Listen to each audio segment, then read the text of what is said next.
Hey y'all, and welcome to the Max Life. So today's gonna look a little bit different as I'm doing something that you guys probably don't see very often, at least not in most areas. But I want to tell y'all what Aiden and I have been out doing before we jump into that. Aiden and I actually have been out this morning. We have been, or it's actually closer to the afternoon now, but you guys all know that we have more storms coming in and everybody is about to get pounded with some major cold weather. I know a lot of you guys that live in the north have already experienced a lot of that cold weather. It did get pretty cold here, but not like the cold we are about to get. One of the things that we are going to be experiencing is that really cold weather. You know, it didn't get too bad cold here for us, but the weather is about to thunderstorm again and bring in that dreaded cold. Especially a lot of us from the south really don't like that cold weather, and for those of you that do, y'all are crazy. No, seriously, I don't love cold weather. I don't like cold weather. I don't like my animals to be out in that kind of cold weather. But regardless of complaining or not, dreading it or not, it is coming. So we have had to do a couple of things to prepare for that. As Colby has not had a day off from his regular job this week, he will have his day off tomorrow, but of course the rain will be set in by tomorrow. So Aiden and I needed to do a couple of things to get on that before it gets here. The cool thing, this whole bowl is a bowl of kumquats. Kumquats are these little small fruits. They have a really nice flavor, but the whole fruit is actual edible, but this outer skin is pretty tangy. It's got kind of a bitterness to it.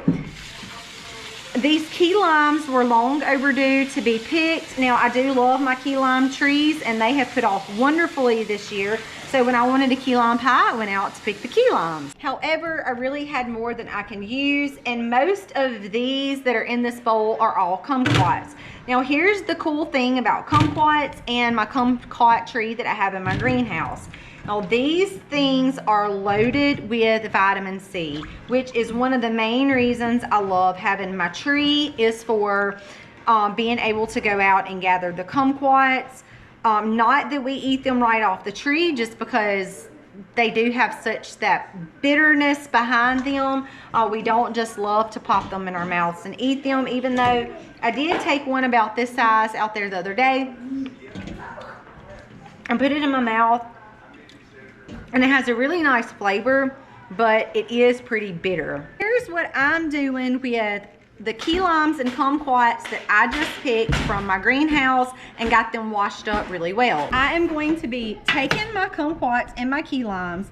I'm gonna cut these things up at least in half, put them on my freeze dryer trays. I'm gonna put these in the freeze dryer. This is not the first time I've ever done this. I've done this for 2 years already.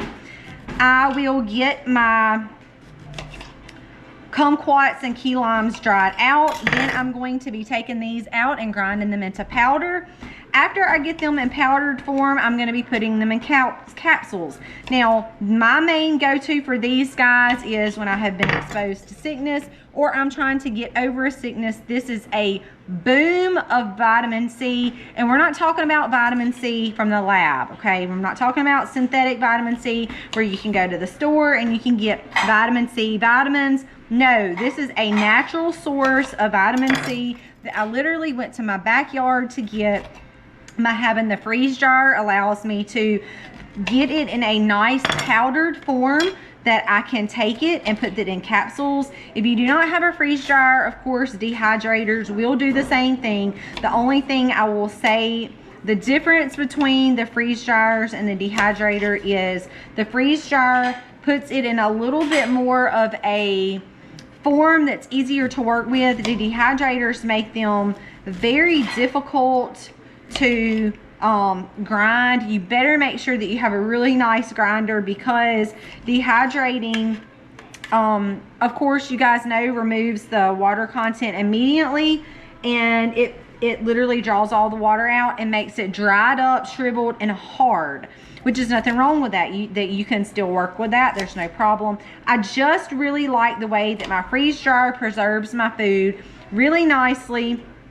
It freezes the food takes the vacuum seal, all of the air out, keeps the food in the shape just as it is. The texture changes a little bit, but very minimally, because it's just removing the water content in that frozen state and allows for it to grind into powder very nicely. So that's what I'm doing with my kumquats today.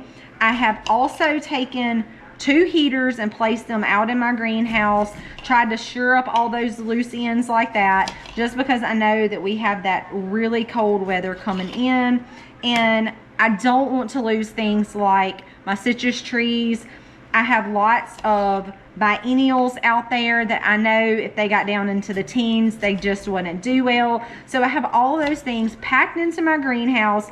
We're gonna cross our fingers, and as the rain starts coming in tomorrow, we're going to hope that it doesn't get too bad and that it doesn't get too cold. I've also said in the past, in the winters, and I mean this, that I don't want babies born during winter. Now, that has not worked out very well for us. Our lambs are due not too much longer.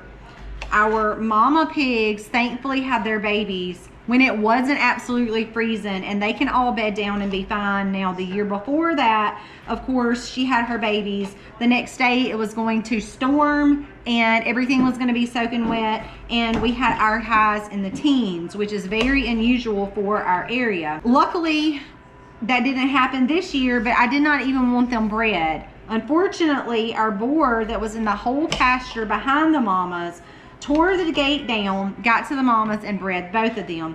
So we did have mid-December babies, which is not ideal. Thankfully, they did have them in a time this year before it got too cold. Now, here's the other thing. The puppies, we're expecting puppies next weekend. So the next week and a half, we're expecting puppies from Juliet. Now, I do have her inside room. She's been sleeping in every night just because I wanted her to get very comfortable before her whelping period, and that's just a period of time where the moms deliver. I wanted her to be very comfortable with the place because she's always, her home is in her kennel, and that's where they go at night, because we do live in between 2 very busy intersections, and had the dogs get out in either one of those roads, of course, and get hit, it would end their life. So they are put up at night for their safety when we're not in and out and can't keep an eye on them. And sometimes, you know, dogs just are prone to wander. But besides just the puppies, here's the thing. Gus, which we bought, she was not bred here with us. She was already bred from the farmer that we bought her from months ago when we decided to increase our cattle for our dairy. And she was already bred, and she is very close, y'all. She is bagging up. She is swelling in the back. She is getting very loose.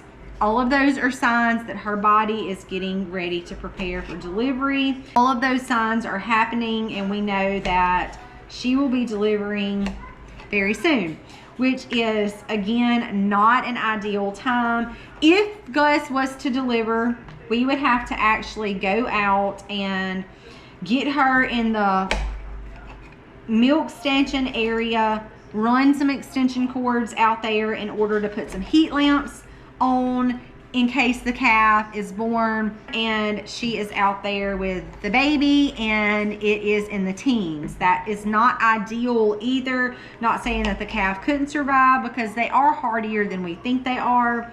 However, I wouldn't obviously want to chance it, so I would give them a little area that has some heat lamps in order to keep our calves warm. That is the very unfortunate part about having animals in the winter. It's not something we have really geared up last year to try to not have animals during the winter, and it just hasn't worked out for us just yet. We're gonna do the best we can this year with the animals that are coming, and hopefully try to adjust the scheduling where this doesn't happen again. Last year, this was one of the main things that I talked about last year, after Aiden and I had to build a makeshift shelter for the piglets last year in order not to lose those. And I said, we cannot have these mamas dropping babies in the middle of winter. It is just not ideal, obviously, because of weather conditions and we don't have a barn big enough to contain all of our animals in for all of winter. It's just not something that we can afford to do.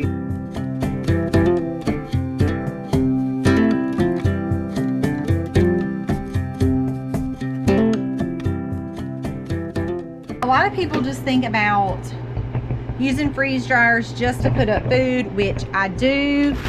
Right here is cinnamon apples. I also have green onions in here. So yes, putting up food is a huge plus with using a freeze dryer, where you can freeze and then dry your food, which preserves it. But the coolest things, you can do way more than that, including putting up herbs for medicine. And I use my citrus fruits to make vitamin C, which is a natural source of vitamin C that we can use when we're sick. So thinking outside the box, doing more than just putting up food, making medicine as well. Are we about to get blown away or what? It's blowing like crazy. And somebody happens to put my jacket on, so now I'm having to wear this one. So I'm gonna try to get y'all in between the major wind that's coming in, but I wanted to walk y'all out to Gus. Josie is still doing very well. Her little calf is over there. Y'all can see the amount of rain that we got from the flooding that come through, but this is what I wanted to show y'all is Gus. This is our Holstein. Her bag is really starting to fill out, and she is getting real loose in her tail end. Now, that is a really good thing for us because we know calf is on the way. However, it's really not a good thing, and it's kind of got us on edge here because today it rained a lot this morning, and you know, when you're raising animals, weather plays a huge factor in your farm and your animals' health. Well, she is getting very close, extremely close, and of course y'all all know that the Arctic blast is coming in, and in just a couple of days it's going to rain again here in South Mississippi, and then we're going to have extremely cold temperatures that we're not used to. So we're on calf watch there. It's got us a little bit on edge because we really want her to hold on until after the really cold temperatures can kind of move out of here. It's supposed to be kind of back where it is right now, where it's like 50s during the day, and then, you know, it gets cold at night. But at this point in time, we just really need to make sure that our calf is taken care of, and she is very close to going into labor. And we hope that it doesn't come during the really cold, but we have a plan if it does. So our plan is, we have the main barn, and we keep our, when we're separated at night, we keep our calves in there anyway, so that way they'll be ready to be with their mama right after we milk them. However, what we're going to do is we're going to line that whole section up with more round bale hay, and that way it helps block some of the wind if all of a sudden she has this baby during all of this. Yes, and we have had to put a heat lamp in there before and tie it up to the top, secure it off real well, so that for a calf that comes out soaking wet, it's freezing cold, it's just not a good combination. So we have had to do that before in the past. Y'all heard me talk about that, which is one of the reasons why we did not want to have babies in the winter. But we have a plan, and you see I just showed y'all that Gus is really close. So we're on watch for that. And we do have a plan in place if she were to have her baby in the really cold. So we're all just kind of on edge here of like what's going to go down in the next couple of days. But hopefully all will be well. We do have a plan. One of the chores that we're doing this afternoon, because Colby is off today, is to start putting our hays in different places, start putting our deep bed in different places, so that when it does get real cold, that our animals can kind of hunker down in that, and that allows them to stay a little bit more warm when it is really cold, like that's going to be moving in our area.